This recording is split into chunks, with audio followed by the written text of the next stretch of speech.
Inatasan na ng Quezon City Regional Trial Court ang Department of Justice o DOJ na tumugon sa isinumiting motion to quash ng kampo ni Vice President Sara Duterte kaugnay ng kasong grave threats na isinampa noong August 11. We're forwarded a copy of the order of the court. No? The order of the court stating that the prosecution is given a period to file yung kanyang comment doon sa motion to recall or to hold in abeyance the issuance of the warrant of arrest and motion to quash was received yesterday. So most likely we anticipate that it could have been filed either Tuesday or Wednesday of this week. Iginiit din ni Attorney Fadulion na nakabatay sa ebidensya ang pagsasampa ng grave threats case. Pero hindi anya itinuturing na inciting to sedition ang pahayag ni VP Sara.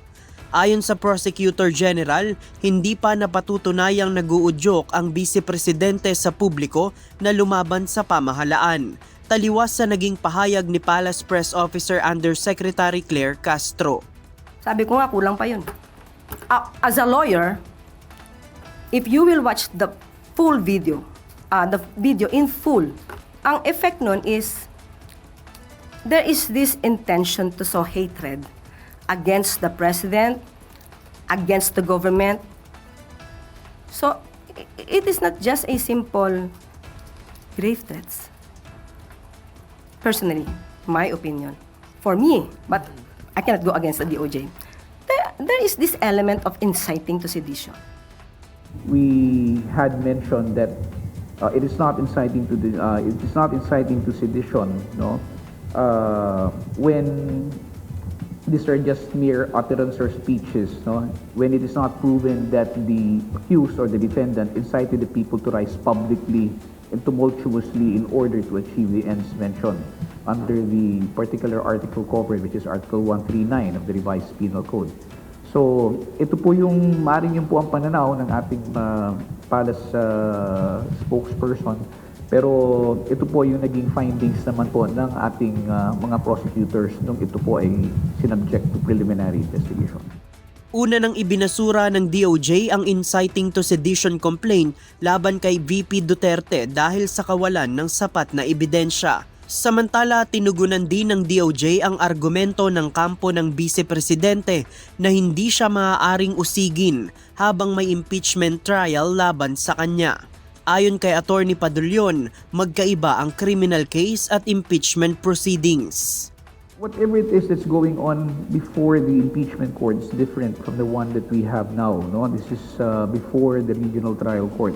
That's why we would leave it to the ruling of the court, no, how it will dispose the same, whether it believes that the charges can be sustained even if the accused in this case is an impeachable officer.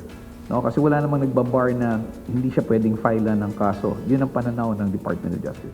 Para kay Yusek Castro, magkaiba ang layunin ng criminal case at impeachment proceedings. Kaya maaari umanong harapin ng Vice Presidente ang dalawang kaso ng sabay.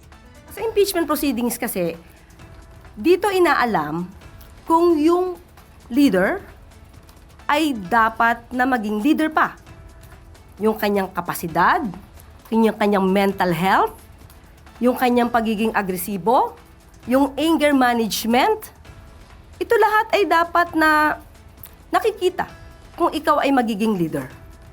Ang criminal case naman, ito ay yung liability dahil gumawa ka ng isang krimen. So, magkaiba po siya. So, pwede po siyang pagsabayan. Dagdag pa ng opisyal, kung sakaling madismiss man ang impeachment case laban kay VP Duterte, maaari pa rin siyang managot sa hiwalay na criminal case na isinampa ng DOJ ayon kay Castro. JP Nunez, UNTV, News and Rescue. Diyos ang aming sandigan, serbisyo publiko ang aming pinahahalagahan.